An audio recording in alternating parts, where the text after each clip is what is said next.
Hello students, ਆਪਾਂ chapter करते पे हैं इलैक्ट्रिक पोटेंशियल चैप्टर का नैक्सट टॉपिक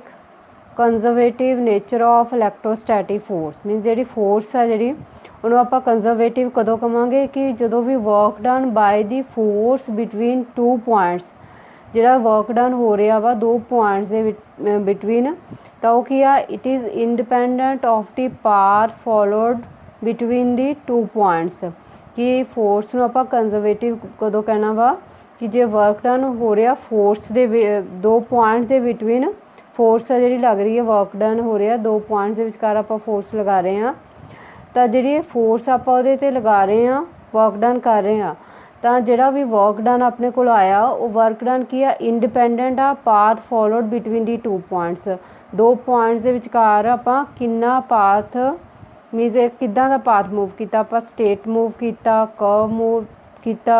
या जिगजैग पाथ मूव किया मीनस जिन्ना भी आप दो एक आप इतने कोई पॉजिटिव चार्ज है उन्होंने मूव कराने किदा का पाथ उन्होंने मूव कराया किन्नी फोर्स जी आप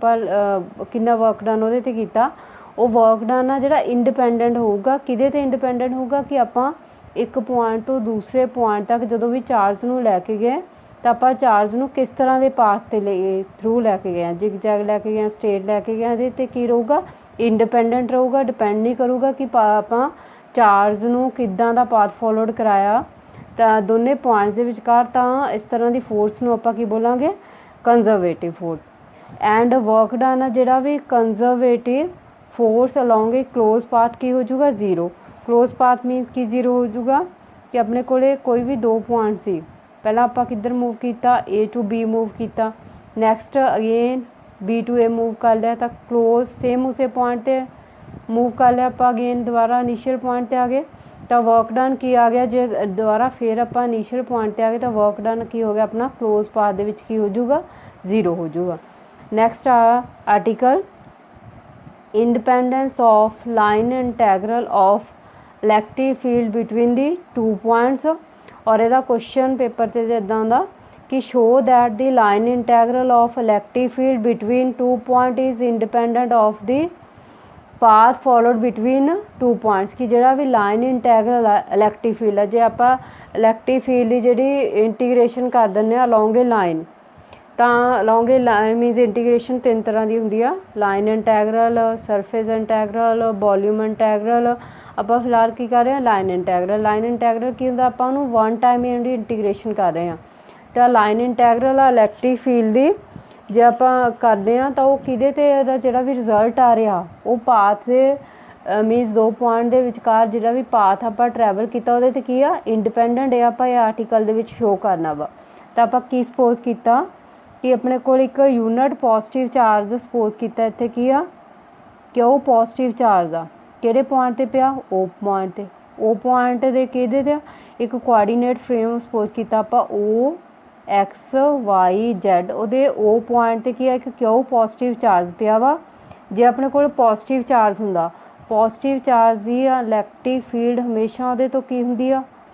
आउटवर्ड डायरैक्शन दे विच जे अपने को नैगेटिव चार्ज हुंदा तो इलैक्ट्रिक फील्ड की डायरैक्शन की हुंदी है जिधर अपने को चार्ज पिया उहदे इनवर्ट डायरैक्शन च आ सारियां लाइनस ये भी लाइनस जे आपां नूं अगे भी ड्रॉ कर सकते हैं ये भी की आ सारियां आउटवर्ड ड्रॉ कर हो गई तो आप ये की आ एक अपने को इत्थे की सपोज कर लेना एक क्यू नॉट आ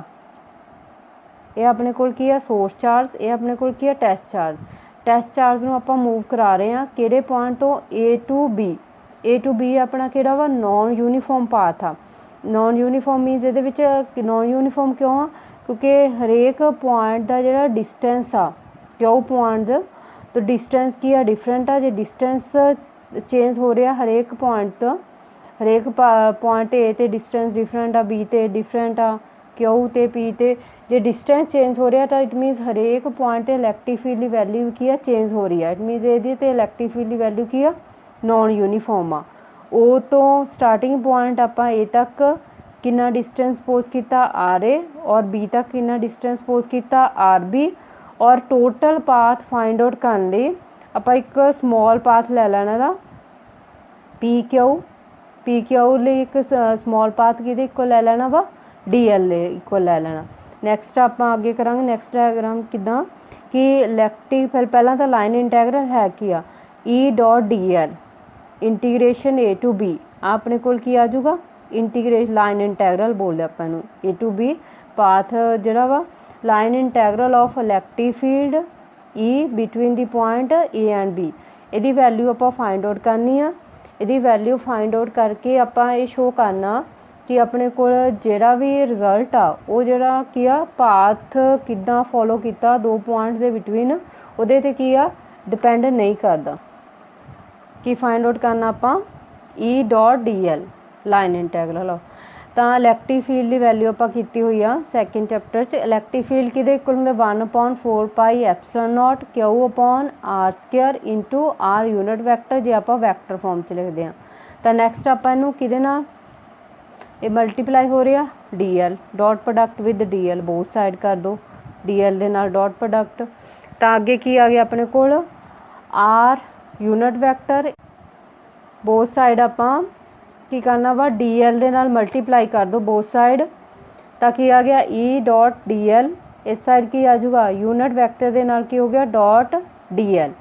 तो डायग्राम देखो डायग्राम दे विच की आ अपने कोल कि जिहड़ा भी डी एल पाथ आ एंड आर यूनिट वैक्टर आ इनू इनक्रीज कर दो स्मॉल पाथ ते आप इस पी पॉइंट तक आर डिस्टेंस आ नैक्सट आप स्मॉल डिस्टेंस लै लेना वा डी आर तो दोनों दे विचकार कितना एंगल बनता पिया वा theta angle between D L and D मीनस angle D R का क्यों एक्सपोज किया क्योंकि डी आर वाली लाइन के उपर ही अपना कि यूनिट वैक्टर कितना वा आर कैप तो आप सेम आर कैप तो डी एल दे विच भी जिहड़ा भी एंगल लवांगे वो भी थीटा ही आऊगा अपने को तो अगे आ गया अपने कोल डी एल दोनों के विचकार की डॉट प्रोडक्ट आ हमेशा ही जो डॉट प्रोडक्ट नूं रिमूव करना आप किहड़ा एंगल लैंदे आ कॉस थीटा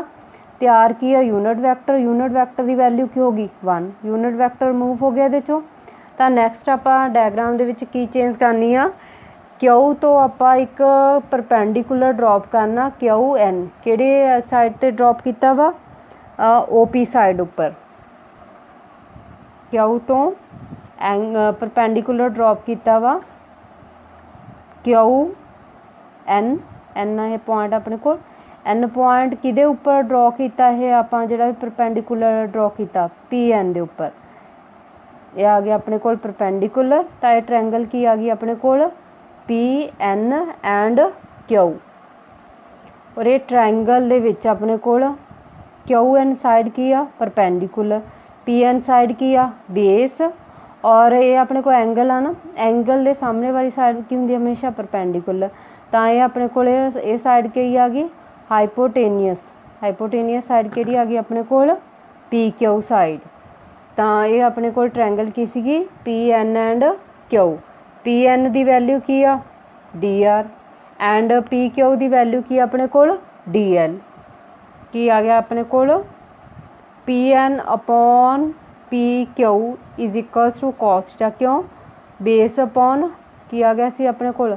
हाइपोटेनियस साइड की इक्वल आ जू बेस अपॉन हाइपोटेनियस कि इक्वल आ गया कॉस थीटा दे आपां बेस अपॉन ये क्यों लिया क्योंकि पी एन चाहिए अपन P N minus P N की D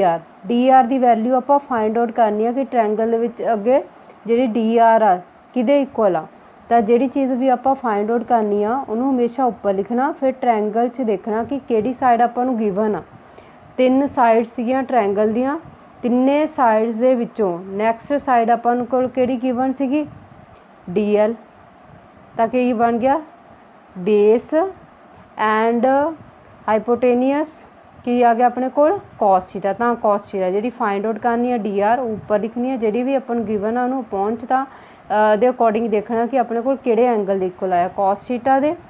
D R upon D L cos theta and D R किहदे इक्वल आ गया डी एल कॉस थीटा दे तो फर्स्ट इक्वेशन दे विच पुट कर दो डी एल कॉस थीटा दी वैल्यू की आ गई डी आर फर्स्ट इक्वेशन दे विच पुट करांगे तो ई किहदे इक्वल आ गया अपने को 1/4 pi epsilon naught Q upon R square and D L cos theta की जगह तो की वैल्यू आ गई अपने को आर डी आर ਤਾਂ ਨੈਕਸਟ ਆਪਾਂ ਫਾइंड आउट आ चीज़ फाइंड आउट कर ली। नैक्सट की फाइंड आउट करना इंटीग्रेशन कितों ए टू बी। तो यदि कर दो इंटीग्रेशन की आ गई अपने को वैल्यू कि लै रहे थे आप ई दी वैल्यू लै रहे हैं। तो ये अपने को अगे आ जाना ये वैल्यू सी अपने को D L A to B. तो बोथ साइड लाइन इंटैगरल कर दो path A to B. A path के लिए कितना डिस्टेंस आ R A and B path के लिए अपने को डिस्टेंस कितना वा आर बी। तो ये देखो कि सारे दे विचों अपने को कॉन्सटेंट टर्म की आ वेरीएबल किनू लेना जिहड़ी भी अपने को स्मॉल